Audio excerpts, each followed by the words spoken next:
Bienvenue tout le monde à cette émission d'après-course à l'Autodrome Granby. Anthony Marcotte en compagnie de Dave Parizeau.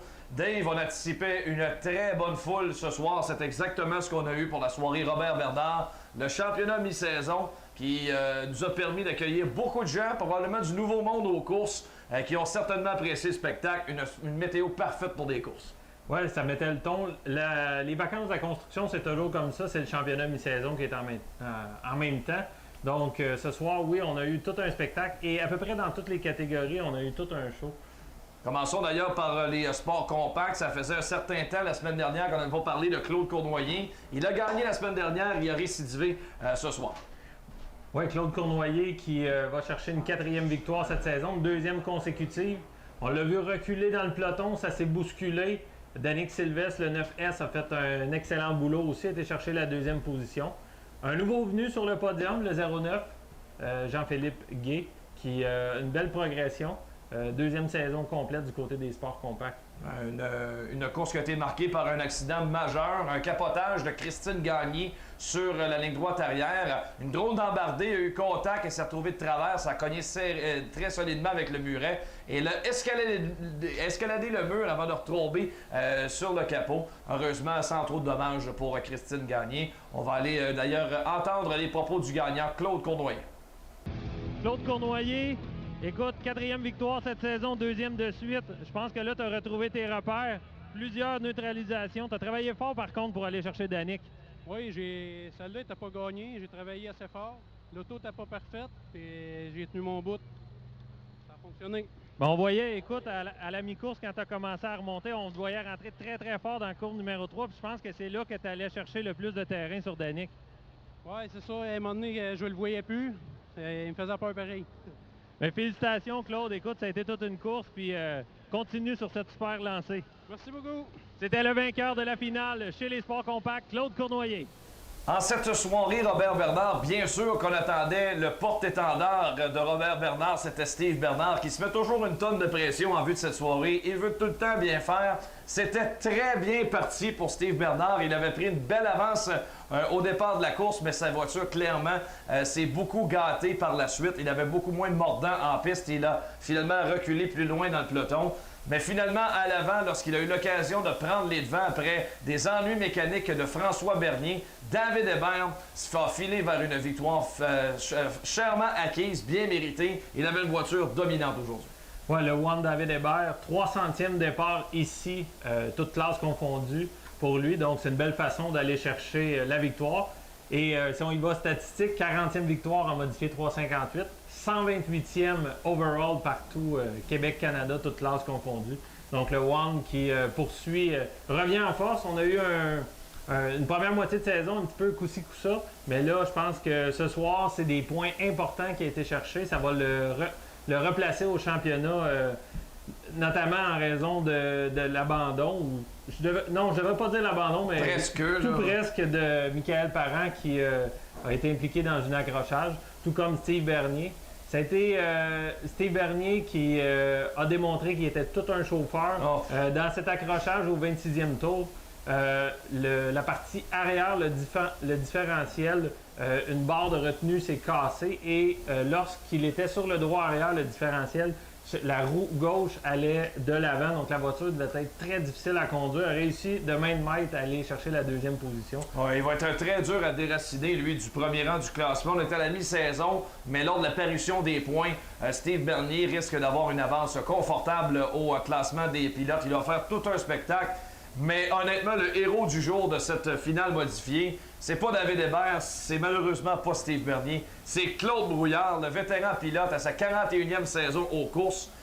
Honnêtement, on va faire tout un spectacle, termine sur la 3e marche du podium. Mais quelle bagarre il y a eu pendant plusieurs tours, une finale de 75 tours, on le répète.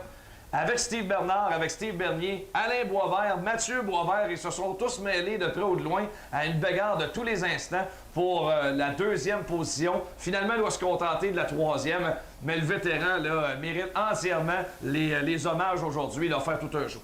Oui, Claude Brouillard qui est excellent. Encore, il est comme le bon vin. Il vieillit bien. Je sais quoi l'expression. En tout cas, du moins, Claude Brouillard est encore au sommet de sa force et quand il y a une bonne voiture, il peut être ultra compétitif. On vous fait entendre d'ailleurs les propos de David Hébert, le gagnant, puis également le héros du jour, tiens, Claude Brouillard. On va s'approcher de David. David, c'est une voiture qui était spectaculaire ici ce soir. Tu es un habitué des courses de longue haleine. C'est des épreuves où tu es très confortable à l'aider de courir. On t'a senti très patient. Tu savais ce que tu avais sous la main aujourd'hui. Oui, on avait une voiture super exceptionnelle, très bonne pour la fin. Malgré que le 49 était une petite affaire plus rapide que moi, ça arrêtait chaud pour la fin. Je me suis dit, la voiture poussait un petit peu, un petit peu trop accrochée. Puis je me suis dit, les 15 derniers tours, on devrait être bon. Puis malheureux, il a brisé. C'est de valeur, ça aurait fait un bon show. Félicite Steve, il est reparti en arrière, il a débadloqué. Puis je pense qu'il est parti pour gagner le championnat ici, son premier. En tout cas, on va jusqu'à la fin, là, on est au milieu de la saison. Mais je remercie Payet Chevrolet. Merci l'équipe, Coffrage Lévesque, Fox, RD les moteurs, Big Nell, SD Performance, tous les mécanos qui travaillent semaine après la voiture. Je remercie tous et on a une voiture impeccable. David, félicitations pour un autre excellent programme pour toi. Merci. David Hébert. Mesdames et messieurs, j'aimerais qu'on accorde une bonne main d'applaudissement à monsieur qui termine sur la 3e marche du podium. 41e saison de course. Mesdames et messieurs, le Silver Bullet, Claude Brouillard. Claude, incroyable. On a revu le Claude Brouillard des jeunes années. Tu nous as offert des frissons ici, mon cher. Je pense que j'ai passé proche de la première barre, mais c'est ça. Première douche. Claude, quel spectacle ce soir, honnêtement, félicitations. Mais je dois remercier mon équipe parce que c'est tout un cadeau pour moi de finir deuxième ici ce soir. Ça faisait un petit bout qu'on arrachait, qu'on avait un petit peu de misère. Tout un cadeau, me dire, j'ai un vrai bon char, mais grâce à mon équipe et mes commanditaires, c'est merveilleux. Je peux plus arrêter. Ça, c'est sûr et certain. Puis quelle bagarre quand même avec Steve Bernard, Steve Bernier. Tu avais les meilleurs actuellement autour de toi, mais tu t'es battu comme un forcené pour finir là. Oui, mais le chemin du bas était très bon. Steve Bernard, il a essayé une couple de fois, mais j'avais un petit peu un pied en avant de lui, fait qu'il était capable de me farmer. Je l'ai trouvé smart au bout, il aurait pu me farmer, mais non, il a fait un bon job. Parfait. Claude, félicitations, c'est un plaisir de te revoir sur le podium. Un gros merci à vous tous. Claude Brouillard!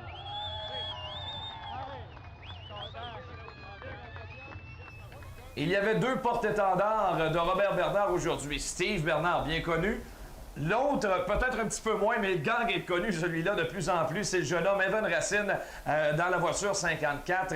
Et encore une fois, pour une deuxième semaine de suite, il est venu très proche de remporter sa première victoire. Et c'est encore le king des sportsmen, Martin Pelletier, qui l'a remporté. Mais encore une fois, Evan s'est présenté, puis il a mis beaucoup de pression à Martin Pelletier. Martin Pelletier, 7e victoire consécutive. Il va égaler le record de Réal Lafrance de 1986 du nombre de victoires consécutives. C'est une 8e victoire cette saison, une 25e ici du côté de l'autodrome Granby. Écoute, mais cette fois-ci, il n'a pas eu facile parce que, comme tu le disais, Evan Racine, si la dernière fois, il travaillait l'intérieur du circuit et qu'il a travaillé fort, là, on le voyait travailler de l'extérieur du circuit. Et puis, ça a passé tout près. Peut-être que dans les voitures retardataires, on a été un petit peu moins à l'aise et Martin Pelletier qui lui a resté confiant et solide. Alors, on vous fait entendre les propos du gagnant de la finale Sportsman, Martin Pelletier. Je me retrouve avec le vainqueur de la finale Sportsman. Martin, on commence à avoir l'habitude de se parler. 8e fois cette saison, 7e consécutive. Écoute, quoi ajouter? Martin Pelletier est en feu. Ah oui, tantôt, Evan il m'a réveillé. Là, quand je l'ai vu s'approcher, il a fait « Wow, faut que je pèse sur le gaz parce qu'il s'en vient. Et il a une bonne voiture. » Sur la position de départ, elle a aidé. En partant premier, il faut savoir ce qu'elle a la bonne ligne, puis faut pas s'endormir. Écoute, Martin, tu dois t'avoir donné le goût avec un podium en modifié la semaine passée au RPM. Ah, c'est ça que c'est tentant, c'est le fun, mais c'était un autre apprentissage. Ça va vite, les gars sont là, ils sont réveillés. Ah non, cet hiver, on va y penser beaucoup. Bien, félicitations, Martin. 25e victoire en finale ici en Sportsman du côté de l'autodrome Granby. Oui, un gros merci. Je veux remercier toute mon équipe. Cette semaine, je suis en vacances. Ils ont tout préparé la voiture pour en fin de semaine. Tous mes commanditaires, un gros merci. Le groupe GCC qui m'ont accueilli en vacances avec eux autres. Un gros merci à tout le monde. Mais félicitations, c'était Martin Pelletier, le vainqueur de la finale chez les Sportmen. Un nouveau venu sur la première marche du podium en Lightning Sprint, Dave, c'est Tommy Moreau. Il avait une voiture extrêmement rapide lors d'une rare visite des petits bolides Lightning Sprint à l'autodrome. Et vraiment, Tommy Moreau, lui aussi, a bien mérité une victoire devant le rapide Jordan Poirier. Oui, exactement. Tommy Moreau qui évolue, si ma mémoire est bonne, pour une 4e saison du côté des Lightning Sprint. Ce soir, on avait 21 voitures. Tommy Moreau a mené de bout en bout cette finale, mais pas facilement, comme tu le disais, parce que Jordan Poirier a fait une belle remontée, a tout donné, mais je pense qu'il manquait un petit peu quelque chose à sa voiture pour faire l'extérieur comme il faut. Mais Tommy Moreau va chercher une 2e victoire en carrière et a travaillé fort et la mérite amplement. Ça fait du bien de voir des nouveaux visages dans le cercle des vainqueurs. 2e, comme on le disait, Jordan Poirier. 3e, Xavier Lauzon, le 96, qui lui, cette année, connaît tout un début de saison. On l'a vu aller même chercher une première victoire en carrière. Je crois du côté de Cornwall Motor Speedway, si ma mémoire ne me fait pas défaut. Donc, et on l'a vu faire de belles choses sur d'autres circuits. Donc, c'est intéressant de voir que de nouveaux visages qui sont parmi les premiers. Ouais, écoutons comme ça le gagnant de la finale Lightning Sprint, Tommy Moreau. Alors, on va souhaiter la bienvenue à Tommy Moreau ici qui remporte une victoire chèrement acquise. Tommy, tu avais une voiture absolument extraordinaire ce soir. Le gaz au fond, on vire à gauche pour on sera jusqu'à la première marche du podium. Ah ouais, mon père m'a préparé une voiture super parfaite. On n'était pas sûr encore avant le début de la finale, mais on a trouvé le bon setup avant le début. Puis j'ai eu peur un peu avec Jordan, il est super bon. Fait que sur le start, j'ai eu un peu peur, mais c'était super bon. La voiture tournait super bien. Ça fait longtemps que tu travailles fort pour aller chercher cette victoire. C'est seulement ta 2e. Quand on travaille d'arrache-pied. Quand on finit par en remporter une depuis longtemps, ça fait encore plus de bien. Vraiment, ça fait 3 ans que j'ai pas gagné. Fait que ça fait du bien au bout. Puis on a la voiture pour se rendre jusqu'au bout. Puis wow! Ben regarde, tu vois, c'est les vacances, c'est le temps d'en profiter. Félicitations. Merci beaucoup. Tommy Moreau qui remporte la finale Lightning Sprint. On vous rappelle, notre prochain rendez-vous, c'est lundi soir pour la traditionnelle visite à l'autodrome Granby, très attendue, de la série Super Dirt Car, les gros blocs en visite, Dave. Et encore une fois, sur la piste la plus rapide au Canada, un spectacle très attendu de ces gros cylindrées, plus de 800 forces de moteur. On va en voir tout un jour. Assurément, 28e visite de la Super Dirt Car Series. Et le vainqueur de l'an dernier, Matt Shepard, risque encore une fois d'être un des favoris de la foule. Il faudra surveiller un Steve Bernard motivé à fond. Donc, ça serait intéressant de voir si nos Québécois... C'est toujours la question à chaque année. On se demande tout le temps si un de nos Québécois peut monter sur le podium, peut aller chercher la victoire.